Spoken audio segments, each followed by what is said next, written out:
રામ રામ. રામ સત જય શ્રી રામ. જય શ્રી રામ. જો આજે યુગ કેવો જોરદાર છે અને હમણાં બધાને લહેર પડી છે. પહેલા આપણે ક્યાં પણ મુંબઈમાં હતા તો અહીંયા કર્ફ્યુ લાગ્યો છે, અહીંયા કર્ફ્યુ લાગ્યો છે. હમણાં મોદી સાહેબને ધન્યવાદ. જો ક્યાંક એને કર્ફ્યુ નથી, મોદી સાહેબ શ્રી વડાપ્રધાન શ્રી એને ધન્યવાદ.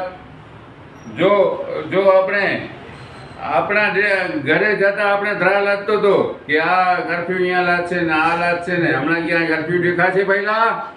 ક્યાં નથી. તો મારા વાલા મિત્રો અને કહે છે કોઈ કહે છે આ પુલ તૂટો, આ રોડ તૂટો, બને તો તૂટે, ન બને તો ક્યાંથી તૂટે. પહેલા મનમોહનસિંહ જેવા વડાપ્રધાન હતા, ખાલી ડોકો હલાવે પોતરાને જેમ બેઠા હોય. તો પછી ક્યાંથી કામ થવાનું છે? કામ કરે તો ખરાબ પણ થાય, કામ ન કરે તો ખરાબ પણ ન થાય. ચડે તો પડે, પડે નહીં તો ચડી કેમ શકીએ. મારા વાલા મિત્રો, તો તમને સારું લાગે તો લાઈક કરજો, સબસ્ક્રાઈબ કરજો. આ યુગ બહુ જોરદાર છે.